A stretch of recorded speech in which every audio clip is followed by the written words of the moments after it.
감사합니다. 오늘은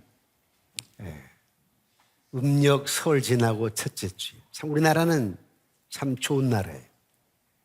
새해를 두 번이나 맞는 기회. 벌써 한 달이 지났는데 또 새해라고 하죠. 저는 새해가 되면 담임 목사로서 우리 교인들이 한 해 동안 축복을 받아야 된다라고 하는 생각 속에서 매년 첫째 주, 둘째 주, 셋째 주는 거의 같은 어떤 주제로 설교를 합니다. 진정한 그리스도인인가? 그렇다면 결단할 것이 있다. 새해 진정한 그리스도로서 하나님의 축복을 받기를 원하는가? 그렇다면 결단할 것이 있다. 그래서 세 가지로 말씀을 전하는데 오늘은 두 가지만 읽기를 드리려고 해요. 하나는 뭐냐면 진정한 예배를 드리자. 축복받기를 원하는가? 새 축복받기를 원하는가? 진정한 예배를 드려서 축복을 받자. 새 하나님의 역사를 경험하기를 원하는가? 철저하게 주일 성수를 하자. 새 하나님의 위대하신 역사를 가정에서 사업장에서 우리 자녀들에게서 증거되기를 원하는가? 그렇다면 온전하게 11조를 드리자. 사실은 여러분들에게 달갑지 않는 제목이에요. 요즘 철저하게 주일 성수 5일째 근무를 통해서 주일 성수 그렇게 중요하게 여기지 않아요. 또 살기가 힘들기 때문에 요즘 또 황금 만능주의라 내가 뭘 해보겠다라고 하는 생각이 지배적이다 보니까 11조 하기 쉽지 않아요. 흉내는 좀 낼 수 있지만은 철저하게 드린 사람들이 그렇게 많지는 않아요. 그러나 하나님은 여러분들에게 축복받기를 원하여서 부족한 종입술을 통하여서 사람의 비위를 맞추랴 하나님의 비위를 맞추랴. 하나님은 여러분 싫다 해도 여러분들 축복하게 해야 된 담임 목사로서의 내게 맡겨진 양들이 축복을 받아야 되기 때문에 어쩔 수 없이 하나님의 뜻을 전할 수밖에 없습니다. 그래서 오늘은 두 가지로 진정한 예배 생활과 철저한 주일 성수에 대해서 하나의 음성을 전하기를 원합니다.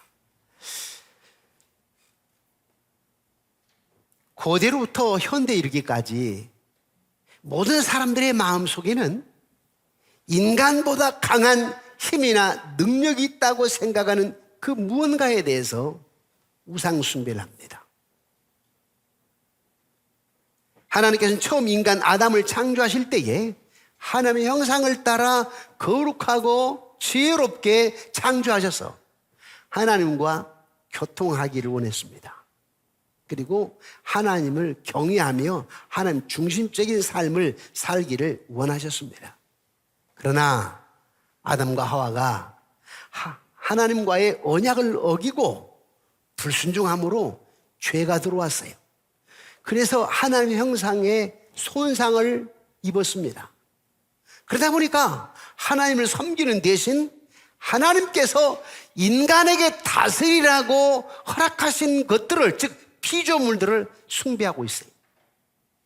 번지수를 잘못 찾은 거죠. 주인을 잘못 찾은 겁니다. 그래서 암몬 족속들은 그들의 장남을, 큰아들을 말입니다, 몰렉 신에게, 몰렉이라고 하는 신인데 몰렉 신에게 불로 태워서 제물로 드려요. 미련한 짓이지요. 무슬림들은 라마단 기간 동안 해돋이부터 해지기까지 알라 신에 대한 순종의 표시로 단식을 해요. 우리 유교 문화는 조상들에게 복을 빈다고 제사를 드리죠. 저도 종손이었어요. 1년이면 20대 어머님이 제사 지내니라고 아버지 그때 하시는 말씀이 쥐꼬리만 교사 월급 받아가지고 제사 지낸다고 다 팥낸다, 이런 얘기들을 제가 들어보았어요. 제가 제사 지내는 잘 알아요. 새벽녘이 되면, 물론 이제 한 11시, 12시 되면 밤을 깎으시더라고요. 밤 치는 것부터 시작을 하셔. 그리고 나중에 지방을 써요. 유세 차하면서 시작을 하죠. 그리고 이제 새벽녘에 조상 귀신이 오신다고 숟가락을 다 꽂아놓고 이렇게 하고. 글쎄, 그게 맞나 싶었어요. 음복을 하고 가셔서 조상들이 음복을 하고 가신 뒤에 후손들을 잘 되게 한답니다. 그게 우리 유교 문화였어요. 불교 문화는 어떻습니까? 49제 백중기도를 통해서 죽은 조상을 극락으로 보낸다네요. 그러나 진정한 그리스도인이라고 할 것 같으면 오직 예수, 오직 복음, 하나님께만 예배를 드려야 한다는 사실입니다. 왜 하나님께만 귀를 기울이고 주파수를 맞춰야 되느냐? 그분이 창조자고 모든 힘의 원천이기 때문에 그렇습니다. 지금부터 약 2630년 전이었죠. 유다 백성들이 바벨론 포로로 끌려가지고 온갖 슬픔과 고통, 번민 가운데 사로잡혀 있었습니다. 그때 그들은 하나님께 원망을 했죠. 불평을 했습니다. 하나님 그러실 수가 있습니까? 어떻게 우리의 고통을 돌아보지 않으십니까? 하면서 하나님 원망했죠. 그때 하나님 이사야 선지자를 통해서 너희들이 심한 고통과 서름을 받는 것은 우상 숭배 때문이야. 나 여호와를 경외하지 않는 것 때문이야. 말씀하셨습니다. 그리고 이사야 선지자를 통해서 말씀을 외치게 하셨습니다. 오직 여호와를 앙망하는 자는 새 힘을 얻으리니 독수리가 날개치며 올라간 같을 것이요 다른 박질하여도 곤비치 아니하겠고 걸어가도 피곤치 아니하리로다. 하나님께 귀를 기울이고 주파수를 맞추란 말인데 왜냐 하니까 그분이 창조자라고 모든 힘의 원천이라고 삶의 전부라고 주인이라고 복의 근원이라고 말씀하신 것입니다. 창세기 28장에 보니까 야곱의 이야기가 나오죠. 야곱의 아버지 이사, 어머니 리브가가 좀 지혜스럽지 못했어요. 야곱을 불러가지고 야 야곱아 아버지를 속여가지고 말이야 네 형 에서의 장자권 축복권을 빼앗도록 하자 라고 코치를 했네요. 그래서 아버지를 속여서 야곱이 에서의 장자권을 빼앗았어요. 빼앗긴 에서가 가만히 있겠어요? 나중에 속은 것을 알고 동생을 죽이려고 합니다. 그러자 엄마가 눈치를 채고 이 아이를 빨리 피신시켜야 되겠다 싶어서 자기 남편 이삭에게 얘기합니다. 여보 야곱을 결혼시켜야 되겠는데 우리 친정 밧단 아람 오빠가 있는 야곱 친의 삼촌이 있는 라반의 집으로 보냅시다. 그러니까 속도 모르고 이삭이 결혼시켜야 되겠다고 하니까 손잡고 싶어가지고 그러자고 속고 있는데 속은지도 몰라. 그래서 허락을 해서 야곱이 가는데 도망친 야곱은 얼마나 두렵든지 곧 뒤에 쫓아오는 것 같아. 에서가 쫓아오는 것 같아. 잡히면 죽습니다. 그러니까 막 허겁지겁 도망을 쳐서 너무너무 힘들어가지고 피곤하여 잠들어 버렸어요. 돌베개를 베고. 그때 하나님이 나타나셨고 천사를 보내서 사닥다가 오르락 내려가면서 하나님의 임재를 가르쳐 주셨지요. 다시 말하면 전에 야곱의 할아버지 아브라함에게 하셨던 그 약속, 축복의 약속을 주는 거예요. 너 지금 두렵지? 너 지금 떨고 있어. 네 생명의 주관자가 누군 줄 아느냐? 너의 삶의 원칙이 누군 줄 아느냐? 그걸 가르쳐주게 한 겁니다. 뭘 그렇게 염려하고 두려워하니? 이 말이지요. 그래서 창세기 28장 13절 15절에서 하나님은 아브라함에게 약속하신 것을 이 야곱에게 약속하십니다. 한번 함께 들어볼까요? 우리 창세기 28장 13절 15절 말씀 시작.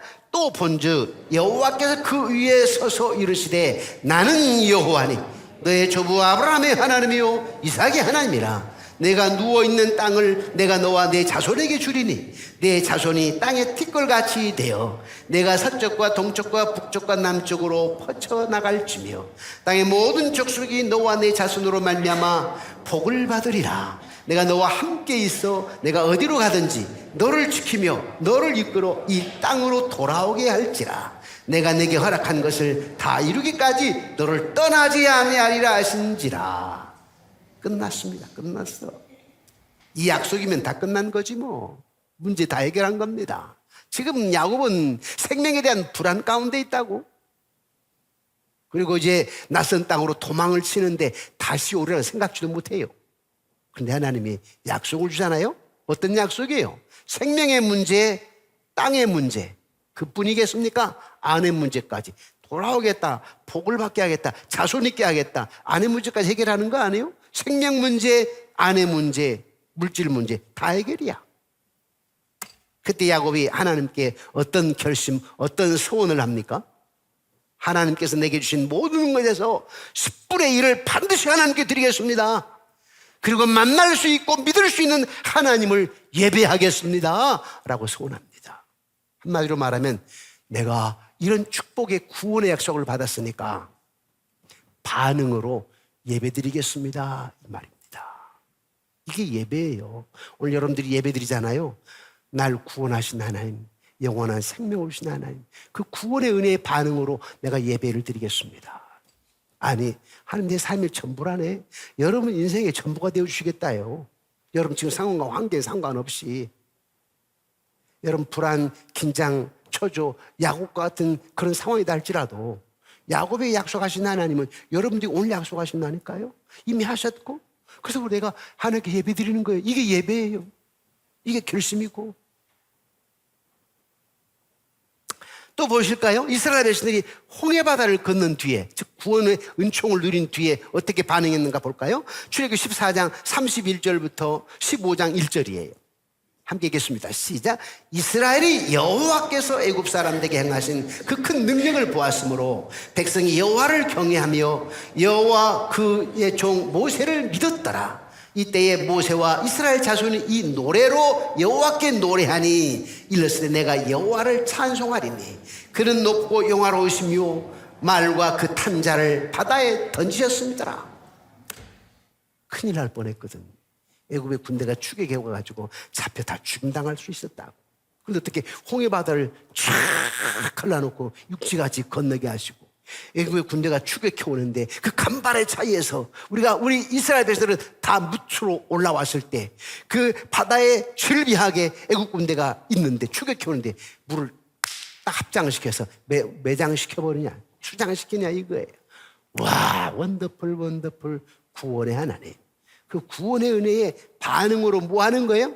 노래한답니다. 찬양한답니다. 하나님을. 이스라엘이 구원의 반응으로 여호와를 경외하며 여호와를 노래하는 것처럼 여러분 오늘 주일 예배를 드리는 것은 여러분의 구원자 하나님, 내 삶의 전부가 되신 하나님, 내 모든 삶의 원천이 되시며 힘이 되신 하나님, 나는 하나님을 믿고 바라며 이 시간 두 손 들고 예배 드립니다. 그런 마음으로 여러분들이 예배를 드리는 거죠. 이게 진정한 예배예요. 그뿐이겠습니까? 요한복음 12장에 보니까 마리아가 오빠 나사로가 병들어 죽어서 썩고 냄새나 나흘이나 됐어요. 그런 나사로를 예수님이 오셔서 살렸네. 창조자라는 뜻이죠. 죽을 것 같으나 살게 하신 하나님, 없는 것 같으나 있게 하신 하나님, 안 될 것 같으나 되게 하신 하나님, 불가능한 가능케 하신 하나님을 보여준 거지요. 그러고 나니까 나중에 예수님이 그 집에 오셨는데 마리아가 구원의 은혜에 반응해가지고 우리 오빠, 죽은 오빠, 냄새난 썩고 냄새난 오빠를 살리다니, 당신이 모든 삶의 원천이요 힘이요 전부입니다. 당신이 창조자입니다. 능력이 하나님이지요. 그래서요, 자기가 가지고 있는 옥합을 깨뜨려가지고 그 옥합은 연봉, 남자 1년 연봉이나 마찬가지예요. 오늘날로 말하면 3천만 원에서부터 뭐 1억, 뭐 5억도 될 수 있겠지요. 뭐 큰 그룹에 이사 전무해봐요, 뭐 10억도 되고 20억도 되더라고. 그런 값어치의 옥합을 깨뜨려가지고 예수의 발에 붓고 닦아드려. 여자가 머리를 푼다라고 하는 수치입니다. 자존심을 내려놓는 거예요. 나의 구원자 앞에 자존심이고 수치고 필요 없다, 다 내려놓고 경배하는 겁니다. 이게 예배입니다. 예배는 하나님의 구원의 은혜에 대한 나의 반응이요. 시편 95편 1절에서 6절에 시편 기자는 이렇게 반응을 하죠. 우리 함께 읽어보실까요?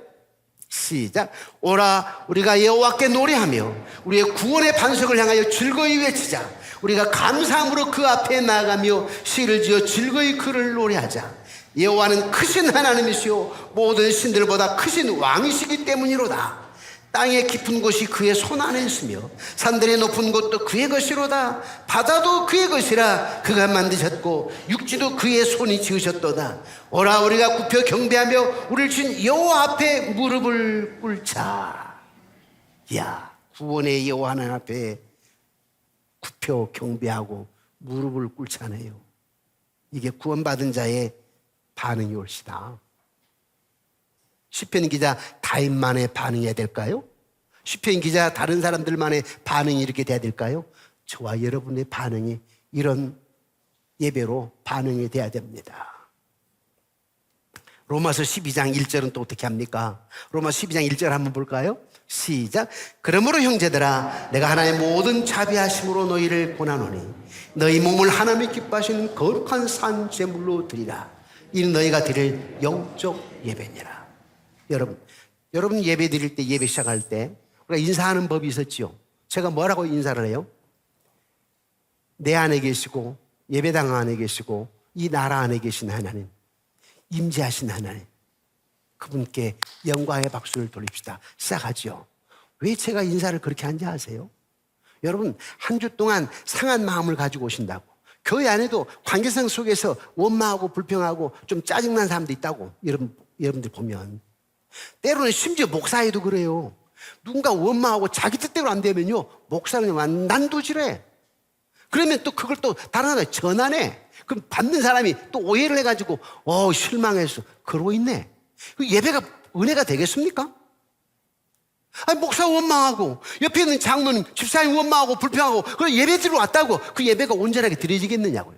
목사가 아무리 설교 준비를 몇 시간 한 2, 3일 준비를 해도 은혜 될 사람만 되는 거지 준비된 사람만 되지 아무리 해도 은혜 안 되는 거예요.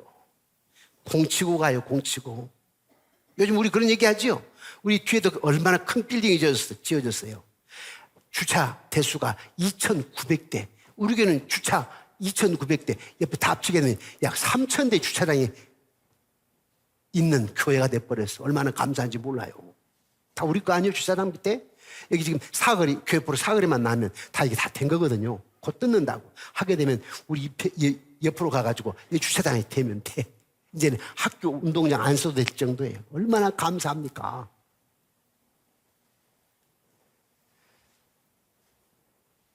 우리는 예배당에 올 때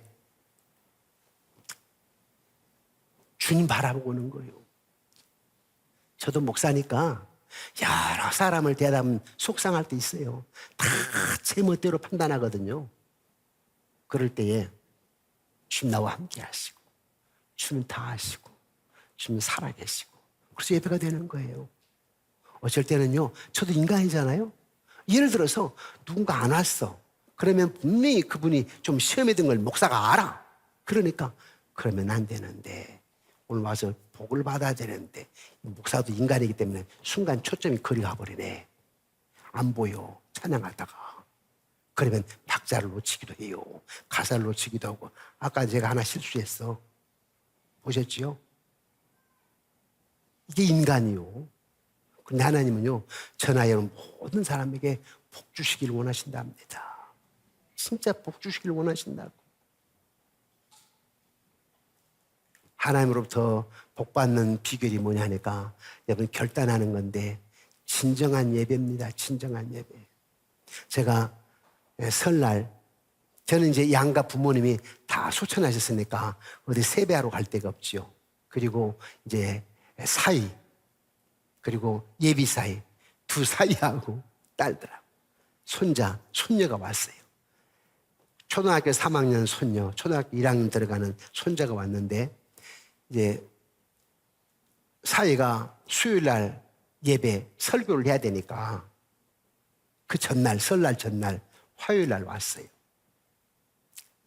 그리고 이제 갔지요. 목요일 날인가 전화가 왔는데요. 이런 얘기를 해요. 예, 사이가 서울 모 교회에 담임 목사 후임으로 갔어요. 아직은 동사 목사로 있습니다. 그런데 이제 담임 목사에게 세배하러 애들이 간 거야. 다시 말하면 후임자가 전임대 이제 담임 목사님에게 인사하러 간 거예요. 애들을 데리고 가서 세배를 드렸는데 목사님이 세뱃돈을 처음에 세배했다고 5만 원씩을 주시더래. 그 다음에는 또 주시더래. 또 해주냐. 너희들은 애들인데 어떻게 그렇게 예배를 잘 드리니? 조용히 앉아서 찬양하고 예배를 잘 드리니, 예배 잘 드리니까 5만 원 또 주더랍니다.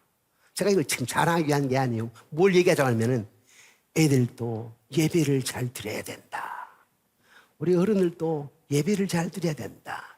그 목사님이 예배를 잘 때 기뻐가지고 세뱃돈은 세뱃돈도 중요하지만 더 중요한 것은 우리 하나님이 얼마나 기뻐하실까. 오늘 예배 여러분 1시간 예배가 정말 신령과 진정으로 드려서 하나님께 예배를 드리면 우리 하나님 얼마나 기뻐하실까. 얼마나 기뻐하시고 얼마나 축복하실까. 세뱃돈 5만 원이 문제가 아니라니까요. 모든 삶의 힘의 원천이신 하나님이 여러분들의 상상을 초월하는, 이성을 초월하는 역사를 하나님께서 행하신다는 거예요. 그래서 목사는 이런 설교 제목 뭐 얼마나 여러분들이 와 닿겠냐고요. 아니, 목사가 11조 강조하고 주일성수 강조하면 교인들이 얼마나 좋아하겠어요. 그냥 복 받아라 하게 되고 그냥 웃고 이런 게 좋지. 누가 얼마나 좋아하겠어요? 제가 설교를 준비하면서 주일성수에 대해서 11조에 대해서 큰 교회 목사님들은 어떻게 설교하는지 한번 봐보려고 들어가 봤는데요. 몇 년 거를 찾아도 어떤 A라고 하는 교회에 10년 거를 찌도 주일성수에 대해서 설교가 없어요. 설교 제목을 한번 쭉 봤거든요. 몇 개 교회를. 11조에 대해서 없어요. 요즘 싫어한다는 거지. 저는 과감히 설교 준비를 했습니다. 왜? 약은 쓰지요. 그래도 위한 겁니다. 여러분 듣기 싫어도 나는 목사로서 내게 맡겨진 양들에게 한 해 동안 승리하게 해야 되니까, 복받게 해야 되니까. 그래서 여러분들은 진정한 그리스도인이라면 결단을 해야 되는데, 그렇다면 어떤 결단을 해야 되는가?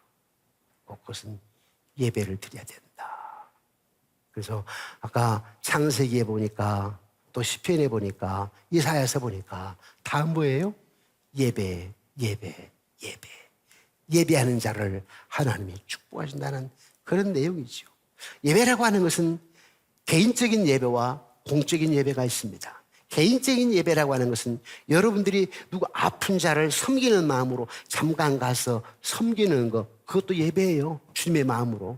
여러분 운전을 하고 가다가 우리 목장에 모 권사님이 지금 항암 치료를 받고 있어. 운전을 하면서도 머릿속으로는 하나님 우리 이 권사님 빨리 치료해 주세요. 그런 마음으로 운전을 하고 하더라도 그게 예배예요. 교회 와서 주일학교, 어제 우리 주일학교 선생님들이 강습회를 했는데 제가 참 격려를 했죠. 그 선생님들이 아이들에게 분반 공부하는 성경을 가르칠 때 그 예배예요. 여러분들이 찬양할 때, 박수 칠 때, 기도할 때 다 예배예요. 여러분들이 아침에 출근해가지고 책상에 딱 앉아서 잠깐 1분 기도할 때 그 자체가 예배예요. 그 개인 기도예요.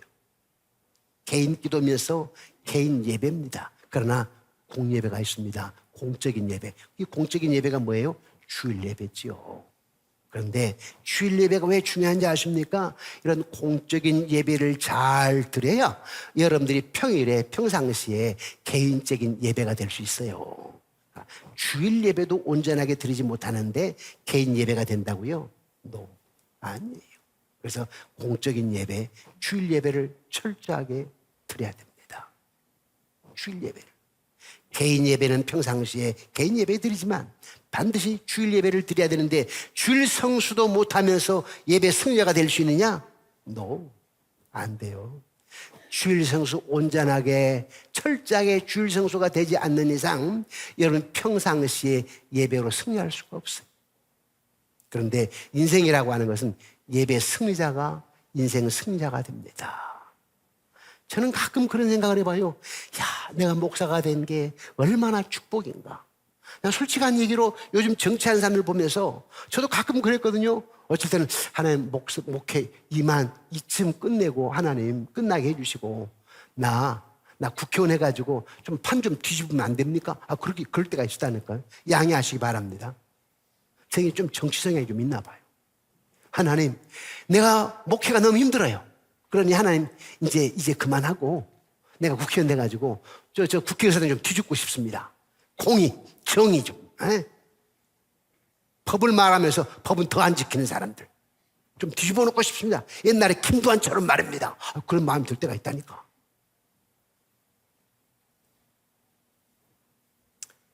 우리가 늘 공적인 예배를, 주일 성수를 철저하게 해야 평상시에 여러분들이 하나님 임재의식을 느끼게 되고 신전의식을 갖게 되고, 그래서 인생의 승자가 될 수가 있습니다. 그러면 아니, 왜 주일 성수를 해야 됩니까? 왜 주일 성수를? 아니, 구약에는 안식일이었는데, 그런데 창세기 1장은 안식일 얘기합니다. 안식하셨다고. 출애굽기에 가가지고 10계명 가운데 첫 계명이 뭐예요? 하나님 경외하라는 거 아닙니까? 그리고 또 4계명이 뭡니까? 안식일 지키라는 거 아닙니까? 그런데 구약의 안식일은 창조 사역을 기념하는 겁니다. 하나님 우주의 만물을 만드셨다. 여섯 동안 창조하시고 나서 하나님이 쉬셨다고 그랬죠. 그게 안식. 그리고 그 뒤에 하나님께서 안식일을 지키게 했어요. 왜 안식일을 지키라고 하느냐면 하나님이 창조자라고 하는 것을 기념하게 하기 위해서. 모든 삶의 힘의 원천이라고 하는 걸 가르쳐주며 인생의 주인이라고 하는 걸 가르쳐주기 위해서 안식일을 지키게 한 겁니다. 그런데 아까 아담과 하와가 죄를 범해가지고 세상이 고장나 버렸잖아요. 그래서 온 게 뭐예요? 땅은 가시던 불, 엉겅퀴가 나게 되고, 그리고 남자는 땀을 뻘뻘 흘려야 먹고 살게 되고, 여자는 뭐예요? 임신과 출산의 고통이 더 커졌지 않습니까? 그리고 땅에는 약육강식이 생기게 되고, 슬픔, 고통, 번민, 살인, 강도, 강간, 결국 죽음이 와버렸죠. 고장난 세상. 하나님이 이 고장난 세상을 고쳐야 되겠는데, 고치는 방법이 뭐냐니까 예수 그리스도를 보내가지고, 죄의 삭은 사망이라 우리가 죽을 수밖에 없는데 우리의 죄를 짊어지시고 대신 죽으셨어. 죽고 끝나버렸으면 여러분 여기 앉아 계실 이유가 없어요. 예수님 죽고 끝나버렸으면 여기 앉아 계실 이유가 없는데, 요한복음 11장에 보니까 부활장 아닙니까? 나를 믿는 자는 영원히 살겠다라고 하는 것. 부활장이에요. 부활의, 즉 생명의 역사를 허락해 주신 거죠. 예수님이 왜 오셨느냐니까 이 고장난 세상 고치러 오셨다니까요. 고장나가지고 여러분 죽을 수밖에 없었는데 고쳐서 여러분 영원한 생명을 주러 오셨다고. 예수님이 오셨어. 예수님이 내가 고장난 세상을 고치러 왔다라고 하는 사인으로 안식일 날 눈먼 소경을 눈을 뜨게 하시고, 등 굽은 자를 고쳐주시고, 38년 된 병자를 고치셨어요. 손 마른 자를 고쳐주셨어요. 오늘날로 말하면 다 암이죠. 이런 종류지요. 불치병이에요. 그래서 다 고쳐주셨다고. 그랬더니 유대인들이 왜 안식일날 일을 하냐고. 안식일날 밀발사에 가가지고 또 버리껏 먹었다고 제자들에게 왜 안식일날 일을 하냐고. 예수님께서 내 아버지께서 일하시니까 나도 한다 그러신 거 아니에요? 예수님이. 아버지가 무슨 일을 하시는데? 고치는 거, 새롭게 창조하는 거. 그 일을 누구를 통해서 하신다고? 당신을 통해서 하신대. 예수님을 통해서. 그래서 예수님이 땅에 오셨어요. 예수님이 오셔가지고 죽으시고 부활하신 날이 안식 후 다음 날이요, 새 창조 사역을 이룬 날이요. 그래서 우리는 새 창조 사역을 이룬 날 주일을 지키는 겁니다. 그래서 우리는 안식일은 이단이라고 하는 거고, 그들은 예수 그리스도의 구원의 사건을 믿지 않는 거예요. 우리는 예수의 구원 사건을 통하여서 새롭게 창조하신 날, 나를 새롭게 창조하신 날, 나에게 새 생명을 주시는 날, 그래서 주일을 지키는 겁니다. 구원하여 주신 은혜에 우리가 반응으로 뭐냐니까 주일을 지키는 거예요. 그런데 짬이 좀 되면, 형편이 괜찮으면 주일날로 오고, 바쁘면 안 오고, 그게 아니에요. 주일 성수는 여러분들이 신앙 고백입니다. 제가 이해도 합니다, 여러분. 믿음 따라 조금 다를 수도 있고요. 정말 부득이하게 못 올 때도 있죠. 저도 역시 마찬가지예요. 뭐 해외 집회를 간다, 또 뭐 강의를 간다 하게 되면 이렇게 예배를 못 드리잖아요. 그러나 호텔에서 방에 앉아서 잠깐 예배를 드리는 거죠. 여러분들이 항상 그런 개념이 있어요. 주일날 교회 공예배를 못 오신다 할지라도 혹시 여러분들이 주일날 부득이하게 출근할 수밖에 없어. 부득이하게 이번에는 누구를 만날 수밖에 없어. 도저히 안 돼. 그럴 때는 여러분들이 잠깐 10분이라도 마음으로 5분이라도 주일 개념을 가지고 기도하고 하나님께 마음으로 나아가야 돼요. 왜? 그분이 삶의 원천이기 때문에, 모든 힘의 근원이기 때문에 그렇습니다. 사랑하는 성도 여러분, 참 믿음 생활이 갈수록 어렵습니다. 요즘 여러분들은 나라의 모습을 보면서 무슨 생각을 하십니까? 저는 1차적으로 제 책임으로 돌리고 있습니다. 목사 책임으로 돌리고 있습니다. 교회가 문제고 교회가 답이다. 저는 요즘 트럼프 대통령을 보면서 참 부럽다. 미국이라는 나라 참 부럽다. 트럼프 대통령의 주 참모들이 누군지 아십니까? 주로 목사님이셨어요. 복음주의 목사님들. 얼마나 눈물로 기도하면서 복음주의, 말씀, 주일 성수, 그런 사람들이 기도하면서 트럼프 대통령을 대통령으로 세웠는데 그분이 하시면서 지금 무슨 일을 하고 있습니까? 철저하게 복음주의, 주일, 그리고 성은 남성, 여성밖에 없다 하고 낙태를 반대하고 동성애를 반대하고 철저하게 나가지 않습니까? 그러면서 미국은 복음으로 세워진 나라. 취임할 때 링컨 대통령이 1800년 때 가졌던 성경책을 가지고 두 권의 성경책인데 하나는 자기 어렸을 때 엄마가 주신 성경책, 한 권은 링컨 대통령이 보았던 성경책, 두 권을 가지고 나오잖아요. 그의 아내가 목사님 나오셔서 기도한 거 보십시오. 제가 그 기도하는 부분을 영어로 원문으로 또 하나는 번역해가지고 우리 목사님들 한 500명 보는 카톡 사이트에 올려놓았어. 무게로한 나라, 이 기도 제목 좀 봐라 하면서 이 나라가 살 길은요, 저와 여러분들이 하나님께 맡기는 길밖에 없습니다.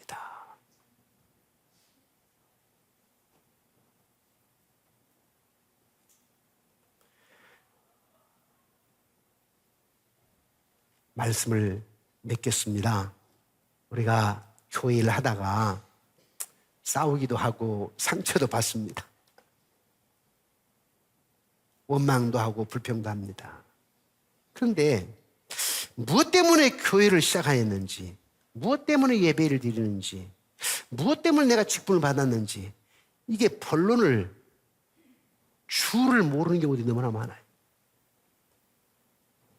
교회에서는 어떤 이유에서든지 싸움과 갈등이 있어서는 안 됩니다. 교회에서는 어떤 이유에서든지 원망, 불평으로 계속 점철되어 가서는 안 됩니다. 인간이기 때문에 잠깐 원망이 될 수도 있겠죠. 불평이 될 수도 있겠지요. 그게 계속 날마다 점철되는 교회 생활하면 안 된다는 거예요. 나 손해요. 개인 손해예요. 자손 손해고 집안 손해가 됩니다. 그 용서는 어디다 팔아먹지 우리가? 출장 갔어요?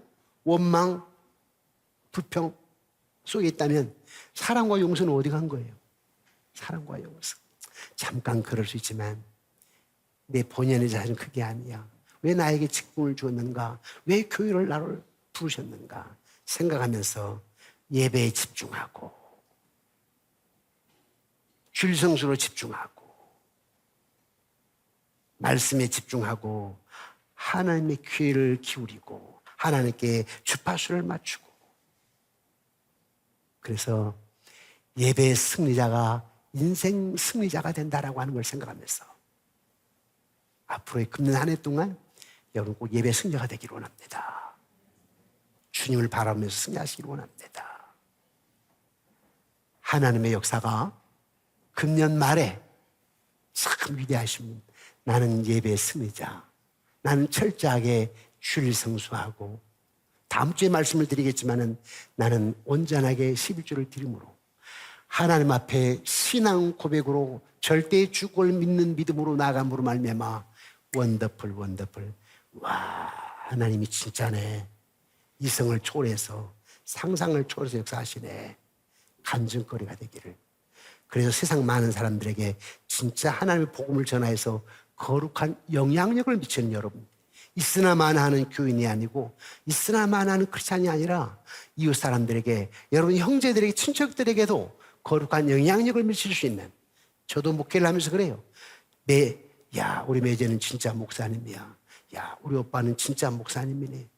물론 우리 교인들이 100%는 안 할 거예요. 다 자기 맛에 평가할 거니까. 그러나 내 스스로 이렇게 생각합니다. 내가 형제들에게나 교인들이 아는 사람들에게, 좀 제대로 아는 사람들에게는 완전할 수는 없지만은 그래도 목사답다. 그래서 거룩한 영향력으로 하나님께 영광이 되고, 그 모습 때문에 하나님이 정 목사야, 내가 하나님 노릇해 줄게. 내가 너에게 창조자로 역사해 줄게. 네 삶의 원천이 되어 줄게. 그런 역사를 나도 경험하기를 원하고 여러분들도 동일한 그런 역사를 경험하시기를 주님의 이름으로 축원합니다.